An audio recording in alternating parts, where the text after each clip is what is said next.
Welcome to ma'am की class. आज का टॉपिक है लेटर राइटिंग। लेटर राइटिंग में दो चीज़ होती है, फॉर्मल लेटर राइटिंग होती है और एक इनफॉर्मल होती है। तो फॉर्मल और इनफॉर्मल में क्या अंतर है ये पहले मैं आपको बता दूं। सबसे पहले आपके सामने जो दिख रहा है, क्या दिख रहा है? Formal letter writing. तो फॉर्मल का मतलब जैसे आप लोग कहते हो कि यार फॉर्मल क्या हो रही हो, फॉर्मल होना है ना, यानी कि औपचारिक। इसको हिंदी में क्या कहते हैं? औपचारिक। जैसे कि हम लोग किसी फॉर्म में, न्यूज़पेपर में या किसी ऐसे व्यक्ति को लिखते हैं जिसको हम व्यक्तिगत यानी पर्सनली नहीं जानते हैं, ठीक है। तो ऐसी लेटर राइटिंग यानी कि ऐसे लोगों को लेटर लिखना फॉर्मल लेटर राइटिंग में आएगा। यहाँ पे फॉर्मल लेटर राइटिंग में कितने टाइप्स हो सकते हैं? जैसे आपके सामने है, letter to editors of newspaper, यानी न्यूज़पेपर के संपादक को आप क्यों लिखेंगे भला चिट्ठी, है ना, लेटर क्यों लिखेंगे, आप ये पूछ सकते हैं। तो दिमाग दौड़ाइए, क्यों लिखेंगे? जब भी हमारे कॉलोनी में कोई समस्या हुई या फिर किसी भी बारे में हमें अगर न्यूज़पेपर में छपवाना है, मीडिया के माध्यम से, ये जो न्यूज़पेपर मीडिया है इसके माध्यम से लोगों तक पहुंचाना है या फिर नेताओं तक पहुंचाना है, तो हम यहाँ पे लेटर लिखेंगे एडिटर्स को। दूसरा है letters to official of government, officials of government और पब्लिक बॉडीज़, ठीक है। तो ये जो न्यूज़ लेटर है आपका, वो कहाँ जाएगा? गवर्नमेंट और पब्लिक बॉडीज़। जैसे कि किसी कार्यालय में आपको कोई लेटर देना है, कहीं आपका मान लीजिए कि कोई काम फंसा है या फिर आपको अपने मार्कशीट को सुधरवाने के लिए बोर्ड ऑफिस में देना है, तो ये ऐसे लेटर है। अगला है लेटर्स टू बिजनेस फर्म्स और कंपनीज। बिजनेस फर्म और कंपनीज यानी कि आपको वहाँ पर अगर जॉब चाहिए तो यहाँ पे आप लेटर लिखेंगे।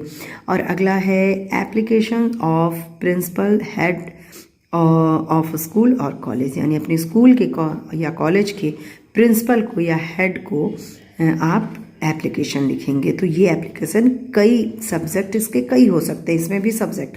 अब भाई आपके कोर्स में क्या है? तो आपके कोर्स में है ये एप्लीकेशन, ठीक है, बाकी नहीं आता।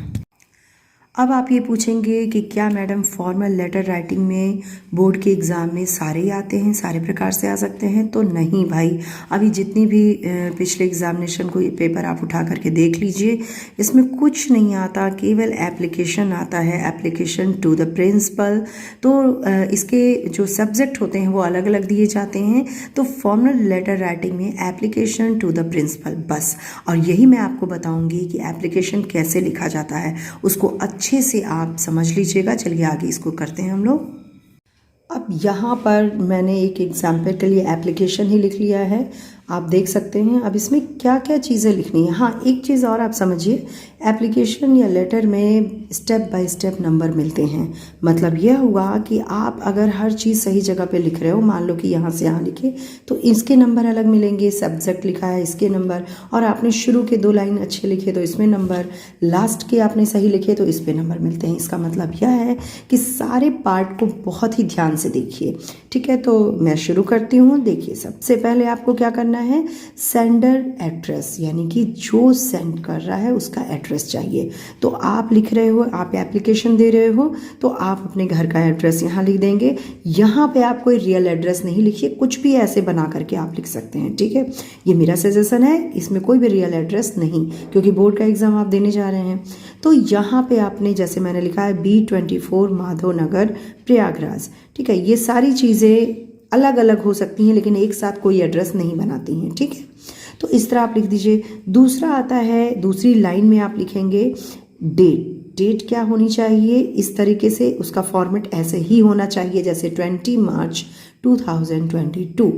यहाँ पे आप कहेंगे कि इसको हम 20 मार्च की जगह पे 3 और 2022 ये भी तो लिख सकते हैं। नहीं, ये लिखना बिल्कुल गलत हो जाएगा, ठीक है।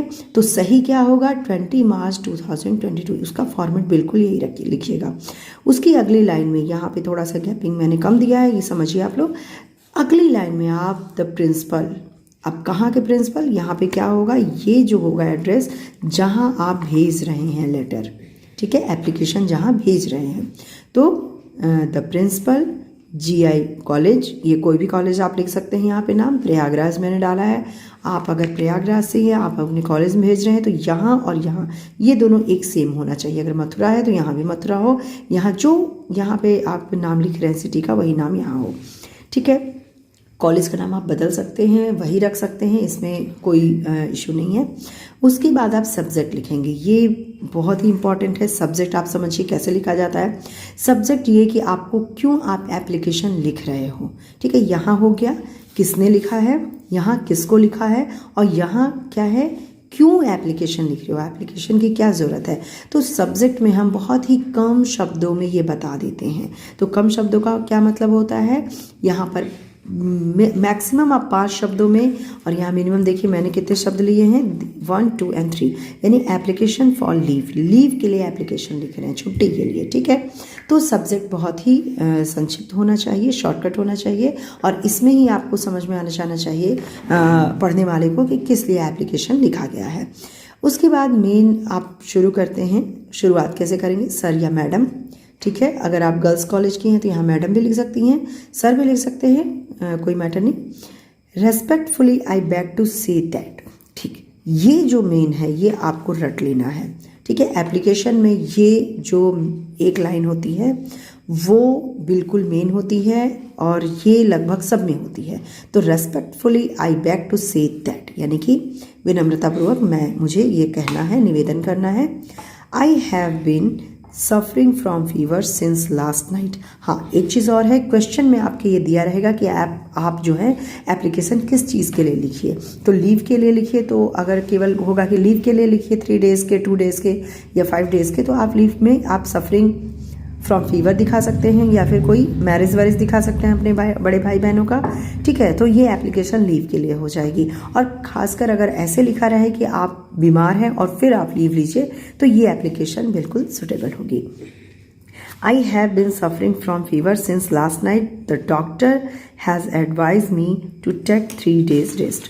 ये जो है आपका मेन बॉडी है, यानी कि एप्लीकेशन की मेन बॉडी ये है कि आपको क्या हुआ है, ठीक है। आप क्या कहना चाहते हैं यहाँ तक आप रट लीजिए।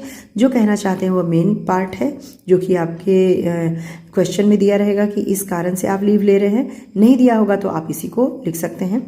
उसके बाद बहुत संक्षिप्त एप्लीकेशन क्या होता है, बहुत ही शॉर्टकट होता है। देखिए ये पूरा एप्लीकेशन इतना बड़ा है, ठीक है।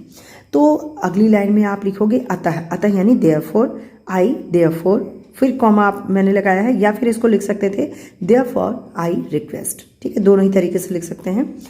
आई therefore request you to grant me 3 days leave of absence from the college from today. आज से मैं एब्सेंट हूँ, ठीक है। ये आपने बहुत ही शॉर्ट फॉर्म में एप्लीकेशन लिखा और ये अपने कॉलेज में भेजा। अब आपको अपना कहाँ लिखना है, थैंकिंग यू, यहाँ पे आप जरूर लिखेंगे थैंकिंग यू। और इसे सारी चीज़ों को, ये जो एड्रेस है, ये जो प्रिंसिपल को आपने, और फिर सैल्यूटेशन जो भी किया है सर मैडम, वो सारी चीज़ें बाएं आएंगी, ठीक है। बाएं में ही आप थैंकिंग यू लिखेंगे, और योर ऑबिडियंटली लिख के XYZ, या तो यहाँ पे अपना नाम नहीं लिखना है, बोर्ड के एग्ज़ाम में नाम नहीं लिखा जाता, तो XYZ करके क्लास अपना यहाँ पे आप डाल सकते हैं, ठीक है। तो ये पूरा एप्लीकेशन आपको इस तरह से लिखना होगा, फॉर्मेट यही होगा। इसमें क्या चेंज होगा, देखिए ये सारी चीज़ें आप रट लीजिए। क्या चेंज होगा, ये सब्जेक्ट चेंज हो सकता है अगर दिया गया हो कि लीव के लिए नहीं, किसी और चीज़ के लिए, फीस की माफ़ी के लिए, है ना। तो ये चीज़ें आप कर देंगे, लेकिन ये फर्स्ट लाइन लास्ट लाइन ये नहीं, बस मेन बॉडी जो है आपकी वो चेंज होगी, और सब्जेक्ट आपका चेंज होगा कि application for leave, application for कुछ भी यहाँ पे हो सकता है। अगर आप फीस माफ़ी के लिए चाह रहे हैं, या फिर आप किताबों के लिए चाह रहे हैं, तो स्कूल में एप्लीकेशन ज़्यादातर जो आते हैं वो लीव के लिए ही होते हैं, ठीक है। लीव के कारण बदलते हैं, तो कारण आप यहाँ मेन बॉडीज़ में बदल देंगे, ठीक है। तो आई होप कि आप लोग को ये एप्लीकेशन समझ में आ गई होगी, जो कि फॉर्मल लेटर राइटिंग में आपका जो कोर्स में है आपके, वो है एप्लीकेशन, ओके। अब बात आती है इनफॉर्मल लेटर राइटिंग की। इनफॉर्मल का मतलब अनौपचारिक, यहाँ कोई औपचारिकता नहीं है, फॉर्मेलिटीज़ नहीं है। मतलब कि ये इनफॉर्मल लेटर राइटिंग आप अपने फ्रेंड को लिख सकते हैं, ठीक है। और अपनी मदर को लिख सकते हैं, फादर को लिख सकते हैं, ब्रदर को लिख सकते हैं, सिस्टर को लिख सकते हैं, यानी वो सारे लोग जिनको आप जानते हैं अच्छे से, ठीक है। तो भाई जब इनफॉर्मल होना है यानी कि फॉर्मेलिटीज़ नहीं चाहिए तो ये लेटर राइटिंग भी इजी वे में जाती है, लेकिन फिर भी कुछ जो नियम है वो तो रहेंगे ही। जैसे कि यहाँ आपका एड्रेस हो जाएगा, जैसे आपने एड्रेस दिया बाईं तरफ अभी फॉर्मल लेटर राइटिंग में, उसी तरह एड्रेस, और ये जो डेट का फॉर्मेट है वो भी लेटर में हमेशा ऐसे ही रहेगा। लेकिन यहाँ पे एड्रेस ये नहीं लिखा जाता जहाँ आप भेज रहे हैं, यहाँ डायरेक्ट आप शुरू कर देंगे डियर, डियर के बाद डियर फ्रेंड, या फिर डियर फ्रेंड की जगह पे आप यहाँ पर नाम लिख सकते हैं, जैसे डियर राहुल, डियर आशा, तो इस तरह से। और अगर आप अपनी मदर को लिख रहे हैं तो डियर मदर या फिर डियर रेस्पेक्टेड मदर भी लिख सकते हैं, लेकिन डियर यहाँ पे इनफॉर्मल की निशानी होती है। ओके, फिर उसके बाद हम यहाँ पे कोई सब्जेक्ट नहीं लिखते, कोई एप्लीकेशन नहीं लिख रहे हैं, यहाँ पे इनफॉर्मल है आप तो यहाँ पे तुरंत शुरू कर देते हैं। लेकिन किसी भी लेटर की जो फर्स्ट 2 लाइन होती है यही होती है, क्या होती है, आप पहले अपनी कुशल क्षेम बताते हैं, हिंदी में कहते हैं ना, तो आपने क्या लिखा, I am fine here and I hope you will be fine there with your family, ठीक है, कि मैं यहाँ ठीक हूँ और मेरी आशा है कि आप भी ठीक होंगे अपनी फैमिली के साथ। अगर मदर को लिख रहे हैं तो I am fine here and I hope you will be fine there, ठीक है, इतना ही बस लिख दीजिए, विद योर फैमिली मत लिखिए। फ्रेंड को लिख रहे हैं तो विद योर फैमिली लिख दीजिए। उसके बाद मेन बॉडी यहाँ आ जाएगी कि किस लिए आप लेटर लिख रहे हैं। अगर आप अपने फ्रेंड को इनवाइट कर रहे हैं अपने ब्रदर या सिस्टर की मैरिज में तो यहाँ पे आप ब्रदर या सिस्टर का मैरिज डेट लिखेंगे, उसके बाद उसको इनवाइट करेंगे सिंपल वर्ड में। ये आपका हमेशा रहेगा सभी इनफॉर्मल लेटर्स के साथ। और उसके बाद यहाँ पे कन्वे माई रिगार्ड लास्ट में, कि मेरा जो रिगार्ड है वो अपने मम्मी पापा को दो, है ना, convey my regard, convey my love छोटे के लिए हो जाता है, ये आपने लिख दिया लास्ट में। और उसके बाद योर, सिंपली योर, और यहाँ पे आपका जो भी नाम है XYZ, ठीक है, तो ये आपका इनफॉर्मल लेटर हो जाएगा। तो आई होप कि आप लोग समझ रहे होंगे कि फॉर्मल और इनफॉर्मल लेटर में क्या अंतर है। बेसिकली अंतर सब्जेक्ट का है, यहाँ सब्जेक्ट नहीं है, और कुछ अंतर है जो कि आपको लिखना है, लेकिन जो चीज़ें लिखनी है उसको आप बिल्कुल ध्यान से देखिए। जैसे कि डेट का जो फॉर्मेट है आप यही रखिएगा, जहाँ आपने फॉर्मेट 30 अगस्त और 8 और यहाँ 2022 किया, यहाँ पे गलत हो जाएगा, नंबर आपके कट जाएंगे। और जो ये 2 लाइन्स हैं ये आपकी हमेशा सही होनी चाहिए, चाहे वो एप्लीकेशन हो या फिर इस तरह की लेटर राइटिंग हो। ओके, तो आई होप कि वीडियो में आपको समझ में आ गया होगा कि फॉर्मल और इनफॉर्मल लेटर राइटिंग किसे कहते हैं, क्या होता है। और अच्छा लगा तो जल्दी जल्दी वीडियो को लाइक कर दीजिए, और नए हैं तो भाई सब्सक्राइब कर दीजिए। चलिए मिलते हैं दूसरे टॉपिक के साथ अपनी नेक्स्ट वीडियो में। Bye bye and take care.